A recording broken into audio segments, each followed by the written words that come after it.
Wow, Hearts of Universalis 4. I never thought I'd see the day where someone would import Europa Universalis 4 into Hearts of Iron 4, but you know, it happens, and well, I was kind of shocked actually. So I started up the game, and immediately after I basically installed the mod, I realized that it was still under construction, actually massively so. So right now, what you're seeing is still a work in progress, though a lot of mods in Hearts of Iron 4 are kind of in a perpetual loop of just being works in progress. But essentially put, the way it works is that there's a bunch of different factions that emulate the setup of EU4, and certain factions have different national focuses that allow them to get to a state to where they usually steamroll in EU4. So for example, the Ottoman Empire, which is one of the factions that are the most complete. They're about 70% of the way done when it comes to national focuses. They got a bunch of focuses involving Ottoman, Byzantine Empire, just a bunch of different Balkan states. And then afterwards you can go into the Middle East and conquer the rest of the shit. However, it's only 70% of the way there because the rest of the Ottoman tree is pretty bland and pretty boring and doesn't last outside of that. You see, EU4 takes place over like centuries, but Hearts of Iron 4 kind of takes place over like 10 years. So after the first like expansion phase, you're kind of like left there going, oh, what do I do now? Well, I guess I'll just like stay here, be bored, maybe conquer Taiwan, I don't really know. But essentially I'm playing Ottoman Empire, nothing really fancy about them. I haven't noticed anything too new about Janissaries. I think Janissaries are basically the same as regular infantry, but with just like the Janissary name attached to it. Janissaries in history being like those cool Ottoman dudes with the muskets and all the crap. But essentially, besides the Janissaries and maybe the horseman units, I actually don't know if those guys are unique as well. I don't think so. I think they're just, I think both of those units are just renames. The only thing new with the Ottomans is basically just the national focuses, and I think that's par for the course for a lot of these factions. Like for example, Muscovy up north over there right next to Novgorod, they will end up actually conquering Novgorod, which is interesting considering that Muscovy is such a smaller territory than Novgorod, and using Hearts of Iron 4 logic, you'd think like, oh, Novgorod would win, but nope, definitely I was proven wrong. And I think a lot of the combat in this mod kind of revolves around a lot of the combat that you see in Hearts of Iron, not Hearts of Iron 4, EU4. Unfortunately, however, there isn't like a million German feudal states in the middle of Europe, so that's kind of unfortunate. I would really like to see that, actually. Just like a million different like German states that all have to try and find some type of victory together.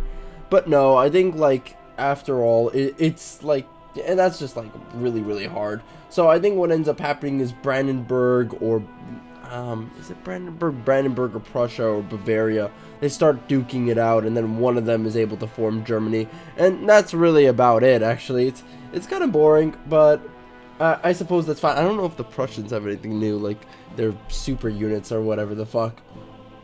But anyway, so just building up with the Ottomans, and we now finally get into the part where it's really meaty and grindy, where we finally break down the walls of the Byzantine Empire, conquer their lands, all that good shit. Just, oh god. Byzantine's actually had a lot of units. In fact, there's a lot of smaller factions where you think like, huh, they'd have a pretty small population of troops. Nope, they fucking stack the shit out of them. And then you go, wow, that's actually incredible. And it is like a hard Byzantine Empire, excuse me for that, holy shit. But like a really, like a way harder Byzantine Empire actually, they just do not stop.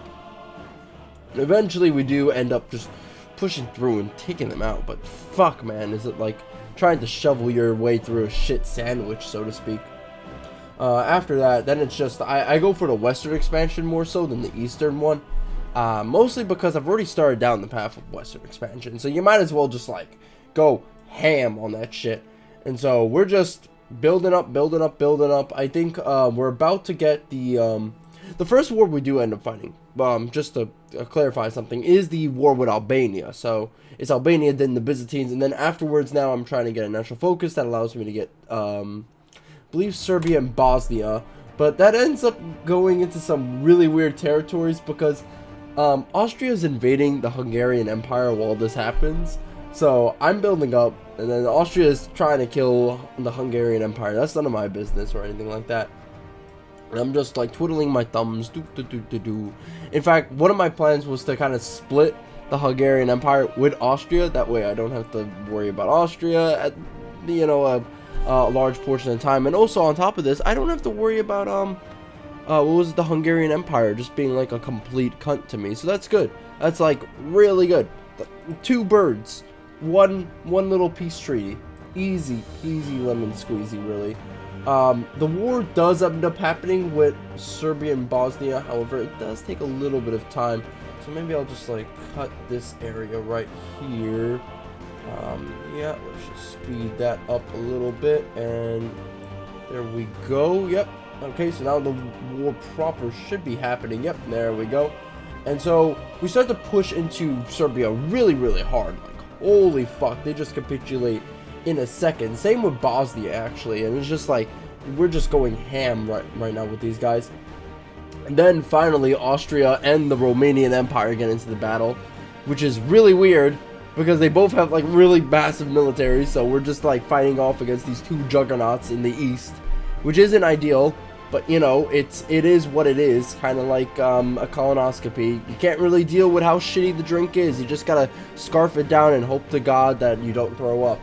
But anyway, so Bosnia and Austria, a little bit of a difficult situation with them. But eventually I do end up beating them back because I just have like either more units, or I have more production, or I'm just better. I don't fucking know. I make a beeline for the capital of the Austrian Empire. I take out a couple of their like capital cities that they keep trying to set up over and over and over again.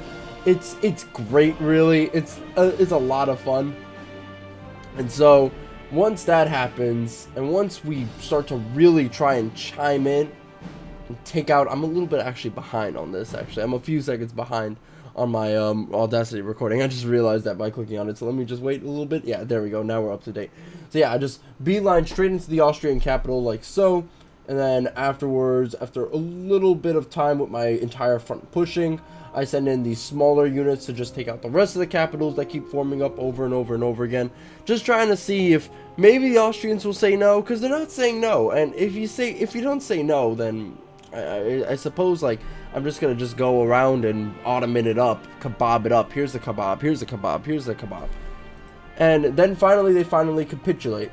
Speaking of kebabs, I'm not really a fan of the doner kebab that is commonly used in Europe as well as like in Turkey. I'm not really a huge fan of it. I am Iranian after all, so I'm into like Iranian style kebabs a lot more. Also like Arab style kebabs, so I'm not really like a big fan of that portable kebab, right? Granted, I don't think it's bad, but it's definitely not on my, there's a kebab tier list, right? And they're not that good, right? They're like B tier, but they're not S tier. They're not SSS tier. I know some people who are more into Afghan kebabs than anything else, but that's because Afghan kebabs are like really spicy. They go straight into your ass, but they taste really good. And that white sauce that they like just jizz all over the kebab and stuff, oof, that shit's great. I think the white sauce for the Afghans is way better than for the Turkish doner kebab. So I don't even think that's Turkish, is it? It might be something else entirely. Anyway, so right now, going back into the Eastern Conquest over here, we're beginning our push over to Karaman. And Karaman is stupid easy. Like, I mean, just like a complete massacre. We just push into them, gobble them up, and they just surrender really fucking fast. It's super easy. I wish I had the that was easy button for staples. Actually, that's something I'm gonna order on Amazon really quick. Let me just find it. That was easy. There we go. I mean, how could you not have a... Wow, they're $12? Are you fucking kidding me? Complete with batteries. What a goddamn fucking deal. Holy shit. Capitalism is the way to go. Alright, so after this, it kind of gets a little bit boring because a lot of the future national focuses just involve me demanding territory and then my opponents just capitulating and giving me the territory. I don't like that. Like, that's really boring to just get free shit. Like, I'm not like a golden girl, alright? I can't do this shit. But no, they're just like giving me some free territory, and so I take some Turkish territory. I take the I'm not gonna even try to pronounce their names. I can never pronounce the Aquaneul like names and stuff. But we conquered the blue variant, and then we try and get into the green one, right? We take some of their Turkish territory, right? They capitulate completely. They just go like, here's the territory. Here's the territory. Give it. Here you go. I don't need it anymore. And so that's fine. And then I think at some point I asked for Iraq, and this is like, I'm sure they're gonna fucking like fight me. They cannot like not fight me when I'm asking for Iraq. It's impossible to do so. Alright, I'm asking for literally like one of the most important Middle Eastern countries or cities and geographic areas in the entirety of history. And I just like take it, and I'm like, okay, well, alright, this was so fucking stupid, I'm not gonna lie. I don't know if that's what happened in history. I don't actually know what happened with, I don't know a lot of the history with Karakoyunlu, actually. They're a type of, what was it,